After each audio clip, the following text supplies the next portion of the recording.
अस्सलाम वालेकुम नाज़रीन, उम्मीद करता हूँ आप सब खैरियत से होंगे। आज मेरे साथ मौजूद हैं असिस्टेंट कमिश्नर चौधरी ज़ियाउल्लाह साहब, जो अपनी ड्यूटी सर अंजाम दे रहे हैं रिनाला खुर्द, तहसील रिनाला खुर्द में। और सर से हम जानते हैं कुछ सवालात कि किस तरह से अपना उन्होंने ये CSS का एग्ज़ाम देने के बाद किस तरह से वो इस सीट पर आए, और आज की जो जनरेशन है उनको सर का क्या पैगाम है। तो सर से हम जो अपनी तालीम के बारे में पूछते हैं कि किस तरह से अपनी तालीम का आगाज़ किया और उसके बाद यहाँ तक पहुँचे। ये सारा सफ़र सर से सर की ज़ुबानी ही जानते हैं। अस्सलाम वालेकुम सर। जी वालेकुम सलाम। सर कैसे हैं? जी अल्लाह का शुक्र, बिल्कुल ठीक ठाक। सर अपनी तालीम से आगाज़ करें सर। जी मेरी जो एजुकेशन है वो MPhil है एग्रीकल्चर साइंसेज में। उसके बाद मैंने लॉ किया हुआ है। ठीक है सर। और 2010 में मैंने फिर एग्रीकल्चर डिपार्टमेंट को एग्रीकल्चर ऑफिसर ज्वाइन किया। ठीक है। और मीनवाइल मैंने तैयारी शुरू की कम्पीटिटिव एग्ज़ाम्स की। ठीक है सर। तो फिर 2017 में मेरा PMS हुआ और फिर 2018 में CSS मेरा हुआ। ठीक है सर। सर आपने सबसे पहले PMS को चूज़ किया, उसके बाद CSS में आए? जी दोनों अटैम्प्ट्स मैंने एक साथ ली थी। ठीक है। लेकिन रिजल्ट्स बाज़ का आगे पीछे भी आते हैं, और फिर जो आपका टाइम होता है इंटरव्यू का, ठीक है, उसमें फ़र्क आता है। तो इस वजह से फिर पहले रिजल्ट मेरा PMS का आया था, उसके बाद फिर CSS का आया था। ठीक है। तो दोनों क्वालिफाइड थे मेरे। सर आपने जो है असिस्टेंट कमिश्नर बनने का इंतखाब क्यों चूज़ किया? मैं जो समझता हूँ कि वो ये है कि बीइंग असिस्टेंट कमिश्नर, या आप इस कैपेसिटी में होते हैं कि आप बहुत सारे लोगों का, बहुत सारे मसाइल का हल निकालने के काबिल होते हैं। बहुत सारी कैपेसिटीज़ में आप लोगों को सर्व कर सकते हैं। ठीक है सर। तो इसलिए मेरा था कि ये ज़्यादा बेटर सर्विस है बाकी जो सर्विसेज उनसे। ठीक है सर। सर आपकी नज़र में एक खुशहाल ज़िंदगी क्या है? खुशहाल ज़िंदगी यही है कि अच्छी सेहत हो। ठीक है सर। और 2 वक्त का खाना मिल जाए। ठीक है। ठीक है। तो मेरे ख्याल में यही खुशहाल ज़िंदगी आज के दौर में। और ज़िंदगी में कामयाबी के लिए आपके ख्यालात और असूल क्या रहे हैं? यार कामयाबी जो है वो बड़ी सिंपल सी बात, उसके लिए मेहनत ज़रूरी है। ठीक है सर। बगैर मेहनत के कोई कामयाबी नहीं मिलती। नहीं। ठीक है। और ये जहाँ तक हमारा इस कम्पिटिटिव एग्ज़ाम्स का ताल्लुक है, तो उसमें ये चीज़ बहुत ज़रूरी है। ठीक है। आपकी मेहनत, आपकी जो कंसिस्टेंसी है वो है, वो मैटर करती है इन द लॉन्गर रन। ठीक है। क्योंकि बहुत सारे लोग ऐसे होते हैं, आपने देखा होगा कि हज़ारों के लोग में यकीनन CSP या PMS ऑफिसर बनना चाह रहे हैं। बिल्कुल सर। लेकिन वो दौड़ में पीछे रह जाते हैं। बिल्कुल सर। तो जब वो इसको आप एनालाइज करते हैं, तो यकीनन कहीं ना कहीं वो मेहनत नहीं पाई जाती, वो कंसिस्टेंसी नहीं उनके अंदर मौजूद होती, जिसकी वजह से वो पीछे रह जाते हैं। या बाज़ औक़ात कुछ लोग ऐसे भी होते हैं जिनको वो प्रॉपर जो मेंटोरशिप है, वो गाइडलाइन प्रॉपर नहीं मिल सकती, वो फैसिलिटीज़ नहीं होती कुछ लोगों के पास। ठीक है। तो इस वजह से भी वो बेचारे पीछे रह जाते हैं। ठीक है। और सर ज़िंदगी के मुश्किल वक्तों में आपकी हिकमत अमली कैसी रही? वो एक उसका शेर है नासिर काज़मी का, कि वो गम न कर ज़िंदगी पड़ी है अभी। जी सर। ठीक है। वक्त अच्छा भी आएगा नासिर, बिल्कुल। गम न कर ज़िंदगी पड़ी है अभी। तो बड़े सिंपल सा असूल है कि अच्छे दिन भी आते हैं। आप जब मेहनत करते हैं, अच्छे दिनों के लिए आप एफर्ट करते हैं, तो अच्छे दिन भी आपको मिलते हैं। तो एक अच्छे की उम्मीद रखनी चाहिए। बिल्कुल। और सर आपकी ज़िंदगी की सबसे बड़ी मुअल्लम क्या है, जिसकी बातों ने आपको जो है बहुत बदल के रख दी हो? बातें तो बहुत सारे लोग आपकी कंपनी में लोग होते हैं, या आप जब किसी इंस्टीट्यूशन में होते हैं, तो वहाँ पे बहुत सारे ऐसे टीचर्स आपको मिलते हैं जो आपको हमेशा मोटिवेट करते हैं, और बड़ी पॉजिटिविटी उनमें पाई जाती है। तो उसमें मेरे एक जब यूनिवर्सिटी में था, तो मेरे एक प्रोफेसर थे डॉक्टर नज़ीर जवेद साहब। ठीक है सर। तो उनकी मोटिवेशन थी शुरू में। ठीक है। शायद उनको मेरे में कुछ नज़र शायद आता था, या तो वो अक्सर मुझे मोटिवेट करते थे कि आप जो कम्पिटिटिव एग्ज़ाम है उसकी तरफ जाओ। तो फिर मैंने ये प्लान किया, और फिर मुझे 4-5 साल तो लग गए इसमें। उसमें जो पहले भी मैं बात कर रहा था कि एफर्ट्स की और कंसिस्टेंसी की, तो जो पहली 2 मेरी अटैम्प्ट्स थी वो भी मेरी क्वालिफाइड थी, लेकिन उसमें अनफॉर्चुनेटली मेरी एलोकेशन नहीं हो सकी थी। तो वो एक बड़ा बैड टाइम था मेरे लिए भी। और उसमें इस तरह के हालात में बंदा यकीनन थोड़ा सा होपलेस भी हो जाता है। ठीक है। और लेकिन अल्लाह का शुक्र है कि हिम्मत नहीं हारी, और फिर वो वक्त भी आया कि जब PMS भी हो गया और CSS भी हो गया। और सर जब आप CSS या PMS कर रहे थे, आपके घर वालों के कैसे रिएक्शन थे सर? यकीनन जो आपका सर्कल होता है ना, वो आपके चाहे पेरेंट्स हों, आपकी फैमिली हो, या आपके फ्रेंड्स हों, तो उनकी इनकरेजमेंट बहुत ज़्यादा ज़रूरी होती है। अगर वो आपका साथ देते रहते हैं, तो आप, ये एक लंबी रेस है चूँकि, और ये ऐसी रेस है कि जिसमें एक ही दिन में बंदा 10 बार सोचता है कि यार ये पता नहीं मैं किस चक्कर में पड़ गया हूँ। और क्योंकि ये इतनी अनसर्टन चीज़ है कि श्योर नहीं होता कि वो यकीनन 100% ये कामयाब हो जाएगा। आपको पता है 35 से 40 हज़ार लोग अपीयर होते हैं, बिल्कुल सर। उसमें से कुछ 600-700 सिर्फ रिटर्न क्वालिफाई करते बिल्कुल हैं ऐसी बात या है। 400 हार्डली करते हैं, बिल्कुल। उसमें से फिर 100-200 की एलोकेशन होती है, तो रेशो इतनी कम है, बिल्कुल। तो सर्टन कोई भी नहीं होता इस हवाले से। तो इस तरह के हालात में आपको यकीनन ऐसे दोस्तों की ज़रूरत होती है, ऐसी फैमिली की ज़रूरत होती है जो आपको सपोर्ट करें, और जब कामयाब होते हैं तो यकीनन सबसे ज़्यादा खुशी जो आपके जो पेरेंट्स होते हैं बिल्कुल, बिल्कुल। उनकी होती है, और उनके लिए इससे बड़ा रिवार्ड कोई नहीं होता। बिल्कुल सर। और सर जब आप CSS का एग्ज़ाम पास कर गए थे तो आपके क्या जज्बात थे और क्या रिएक्शन थे और घर वालों के कैसे थे सर? जब पास किया था जी सर। तो यकीनन बड़ी खुशी वाली बात थी कि वो लाइन जो आपने चूज़ की थी, जिसके पीछे आपने 4 से 5 साल आपने एक मुसलसल एफर्ट की हो, बिल्कुल, बिल्कुल सर। ठीक है, दिन रात, मतलब आपका वो उड़ना बिछोना भी बिल्कुल वही हो, सर। ठीक है, तो उसमें अगर आपको कामयाबी मिलती है तो यकीनन आप खुश होते हैं। और ये जो मैं समझता हूँ जो मेरी हाईएस्ट जो अचीवमेंट थी या मेरी एक ख्वाहिश थी, बिल्कुल। वो यकीनन यही थी जो मैंने अचीव कर ली, और पेरेंट्स का भी यकीनन बड़ी खुशी वाली बात थी उनके लिए भी, और उनकी खुशी तो आप शायद मैं बयान भी ना कर सकूं। अच्छा सर, तो सर आपका दफ्तर आवाम को कौन सी खिदमत फराहम करता है सर? देखिए, बीइंग एसी बहुत सारे ऐसे इश्यूज होते हैं लोगों के जो हमारे ऑफिस तक आते हैं, फिर हमको रिजॉल्व करवाते हैं। बाज़ ठीक है वक़्त सर। उनके आपस के कुछ प्रॉब्लम्स होते हैं, कुछ कंट्रोवर्सीज होती हैं, और उनके जो ज़मीनों के झगड़े वगैरह होते हैं वो हमारे पास लेके आते हैं। ठीक है। और इसके अलावा बाकी जितनी भी सर्विस डिलीवरीज के काम हैं या जो गवर्नमेंट के इनिशिएटिव्स होते हैं उनको इम्प्लीमेंट करवाना, वो चाहे प्राइस कंट्रोल हो, वो ठीक है।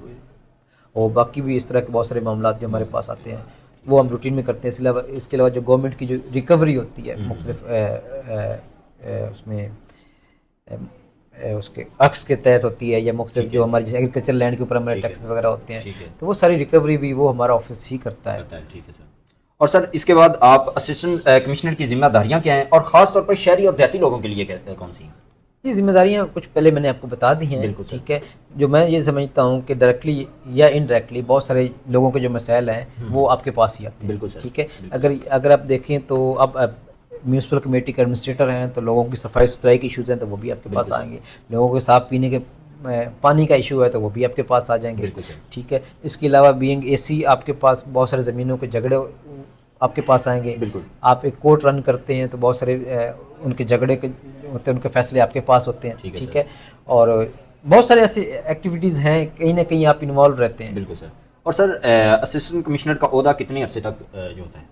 ये ओहदा एक्चुअली जब आप BS 17 में होते हैं तो आप असिस्टेंट कमिश्नर के जो आपका ऑफिस है उसमें आप सर्व कर सकते हैं, ठीक है। तो इसमें जो आप कह रहे हैं कि जैसे कि कितने तक रहता है, तो वो ऐसा नहीं होता। इसमें बस वो आपकी पोस्टिंग का टेन्योर होता है, वो कम भी हो सकता है, वो ज़्यादा भी हो सकता है, वो वेरी करता रहता है, तो वो फिक्स टेन्योर नहीं होता इसका। ठीक है सर।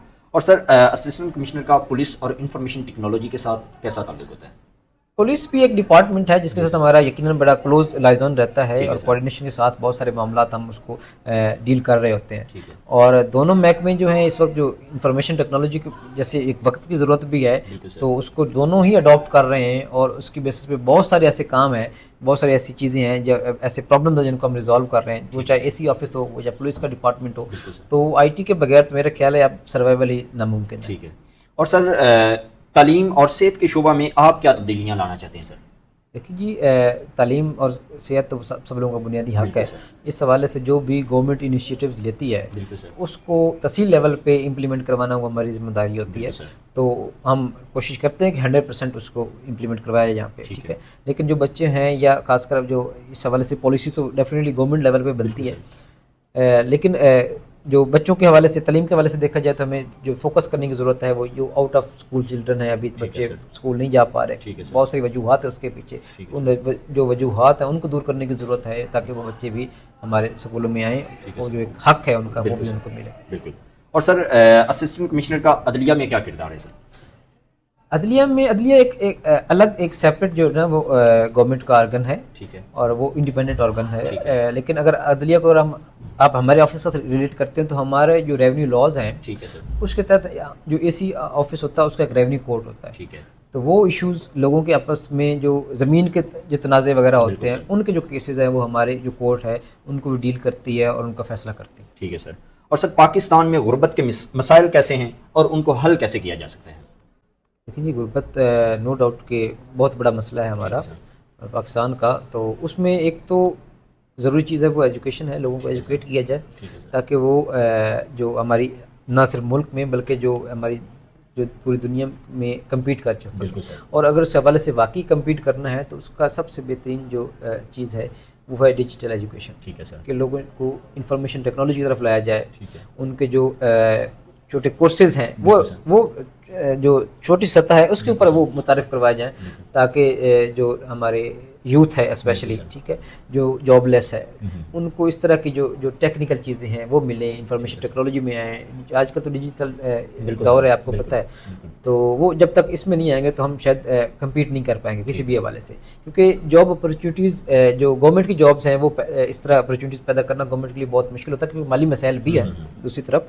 तो इसलिए ज़रूरी है कि लोगों को जो डिजिटाइजेशन है उसी तरफ लेके आया जाए ताकि वो खुद अपनी सेल्फ सपोर्ट के तहत जो है वो अच्छी अर्निंग कर सके। बिल्कुल सर। और सर एक सवाल ये मैं पूछना चाह रहा हूँ कि जो आज की जनरेशन है, आज जो लोग अपना ख्वाब देख रहे हैं कि हम भी असिस्टेंट कमिश्नर बनें और हम भी जो है इस तरह के जो ख्वाब है वो पूरे कर सकें, तो उनके लिए आपका सर क्या पैगाम है सर? देखिए बिल्कुल ये हर बंदे का राइट है और सबको मैं तो कहता हूँ कि एफर्ट करनी चाहिए। बिल्कुल सर। और सबसे पहले अपनी जो एजुकेशन है उस पर फोकस करें, जो भी आप एजुकेशन की जो भी डिग्री आप कर रहे हैं उस पर भी फोकस करें। साथ साथ माइंड आपका अगर ऐसा है तो बहुत अच्छी चीज़ है। लेकिन बाज़ वक़्त ये लोग करते हैं कि वो अपनी जो बेसिक एजुकेशन है उसको भी कंप्रोमाइज़ कर रहे होते हैं। ठीक है सर। ठीक है, तो ये बड़ी अनसर्टेन गेम है। ठीक है सर। गेम में तो पहले अपनी एजुकेशन को करें, कंप्लीट करें। हाँ, उस के बाद अगर आपको कोई जॉब मिलती है तो जॉब करें, साथ साथ आप ट्राई करें। ठीक है, तो ये ज़्यादा बेटर स्ट्रेटजी होती है बजाय इसके कि आप पहले डिग्री को कॉम्प्रोमाइज़ कर लें या फिर उसके बाद सब कुछ छोड़ के आप बैठ जाएं इसके लिए, तो वो भी बाज़ वक़्त नहीं भी होता, अनलकीली। ठीक है, तो अनसर्टन चीज़ें हैं, तो इसलिए ज़रूरी ये है कि आप जो प्रोफेशनल डिग्री भी अगर आप कर रहे हैं तो वो आप उसको कंप्लीट करें, प्रॉपर कंप्लीट करें और अच्छे ग्रेड्स के साथ करें और फिर आप जॉब सिक्योर करें। सबसे पहले जो चीज़ ज़रूरी है, क्योंकि जब आप इस रेस में आते हैं तो आप उस एज में भी बाज़ वक़्त चले जाते हैं कि आप बहुत सारी ऐसी जॉब से ओवर एज हो जाते हैं। ठीक है, तो जॉब सिक्योर भी करें ताकि आपका फाइनेंशियल जो बर्डन है वो आपके पेरेंट्स पे भी ना हो। ठीक है ना, आप खुद बियर कर रहे हैं, तो वो फिर आसानी हो जाती है आपको इस रेस के अंदर सर्वाइव करने। ठीक है। और सर जो एजुकेशन डिपार्टमेंट है वो असिस्टेंट कमिश्नर बनने के लिए जो तालीमी इदारे हैं सर, जो कुछ लोग होते हैं वो सर्वाइव नहीं कर सकते कि मैं एक अच्छे इदारे में पढ़ सकूं, तो उनके लिए आपका क्या पैगाम है कि जो अच्छे इदारे में नहीं पढ़ सकते और एक छोटे तालीमी इदारे में पढ़ते हैं, और उनके लिए कामयाबी के लिए कौन से चैलेंजेस का सामना करना पड़ता है? देखिए जी, बिल्कुल होता है। जो आपका इंस्टीट्यूशन है वो बड़ा मैटर करता है, आपकी ग्रूमिंग के हवाले से होता है, आपको जो फैसिलिटीज़ प्रोवाइड की जाती हैं उस हवाले से होता है। मतलब बहुत सारे ऐसे अच्छे इदारे हैं जिनके अलग से जो कम्पिटिटिव एग्जाम्स उसके लिए सेक्शंस बनाए गए हैं, लाइब्रेरीज़ के अंदर बनाए गए हैं, बुक्स की अवेलेबिलिटी अवेलेबल है उनके पास, और बहुत अच्छे अच्छे प्रोफेसर्स जो टीचर्स हैं वो अवेलेबल होते हैं उनको। ठीक है, और अगर आप इसका मुवाजना करें इस तरह के जो दूर अफ्तादा कुछ इलाके हैं वहाँ पे, ठीक है ना, वहाँ पे कुछ इदारे अगर हैं तो वहाँ पे उनको वो फैसिलिटीज़ नहीं मिलती, तो उनको बहुत सारे चैलेंजेस का सामना करना पड़ता है। ठीक है, लेकिन उसके बावजूद भी आजकल चूँकि टेक्नोलॉजी का दौर है तो ऑनलाइन भी चीज़ें बहुत सारी अवेलेबल हैं। आप नेट पे आप बहुत सारे आपको सोर्सेज मिल जाते हैं जहाँ से आप चीज़ें कलेक्ट कर सकते हैं, अपना मटेरियल कलेक्ट कर सकते हैं। तो आसानी भी है, मतलब वो ज़रूरी नहीं है कि अगर आप इस चीज़ को लेके बैठ जाएं कि हम तो उस एरिया के अंदर जहाँ पे ये फैसिलिटीज़ नहीं है तो हम नहीं कर सकते, तो ये बात गलत है। आप वहाँ भी बैठ के भी कर सकते हैं आज। और उसके अलावा आप कह लें कि बहुत सारे ऐसे मेंटोर्स हैं जो ऑनलाइन आपको गाइडलाइन प्रोवाइड कर रहे हैं, तो आप उनको ज्वाइन कर सकते हैं। तो मतलब कोई एक्सक्यूज़ है नहीं इस हवाले से, लेकिन फ़र्क ज़रूर होता है। अच्छे इदारे का आपकी पर्सनैलिटी के ऊपर होता है, आपकी ग्रूमिंग के ऊपर होता है, आप फैसिलिटीज़ का होता है, तो वो फ़र्क पड़ जाता है। लेकिन उसको भी मीट किया जा सकता है, उस गैप को भी, अगर आप मेहनत करते हैं। ठीक है, ठीक है, बिल्कुल। और सर एक गलत फहमी मैं दूर करना चाह रहा हूँ कि कुछ लोग हैं कि वो कहते हैं कि जो पाकिस्तान का ये टॉप 3 एग्ज़ाम है, वो कहते हैं कि इसमें भी कुछ रिश्वत वगैरह चलती है और लोग ऐसे आ जाते हैं, तो सर इसके बारे में आप थोड़ा सा बताएं। नहीं, मैं तो इस चीज़ पे बिलीव नहीं करता। उसकी वजह ये है कि मैं खुद एक मीडियोकर सी फैमिली से बिलोंग करता हूँ, और अगर मैं अपनी एग्जांपल ही लूँ तो मैं अगर आगे आ सकता हूँ तो मैं समझता हूँ कोई भी आ सकता है। बिल्कुल, ठीक है, कुछ भी नहीं था ऐसा। ठीक है, तो ये मेरे ख्याल में ये गलत फहमी लोगों को नहीं रखनी चाहिए ऐसा। तो बड़ा टॉप एग्ज़ाम जैसे आपने खुद बात की है, और इसी तरह इसमें टॉप सीक्रेसी भी है और हर चीज़ को बड़े तरीके से मैनेज वो कर रहे होते हैं। ठीक है, तो ये इस तरह का कोई सवाल नहीं पैदा होता कोई कि मैं नहीं समझता कि कोई सिफारिश है या कोई ऐसी रिश्वत इस एग्ज़ाम में चलती है। ठीक है, अपनी अपनी मेहनत है। हाँ, अगर कोई नाकाम हो जाता है तो वो कोई लेम एक्सक्यूज इस तरह के करता है तो वो उसकी अलग है, लेकिन ऐसा होता नहीं है। ठीक है।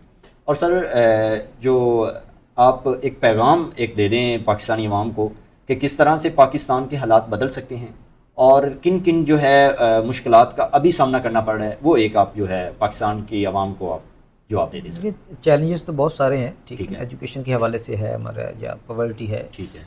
और इवन जो हमारे फाइनेंशियल इश्यूज़ हैं उस ठीक है हवाले सर। से भी हैं।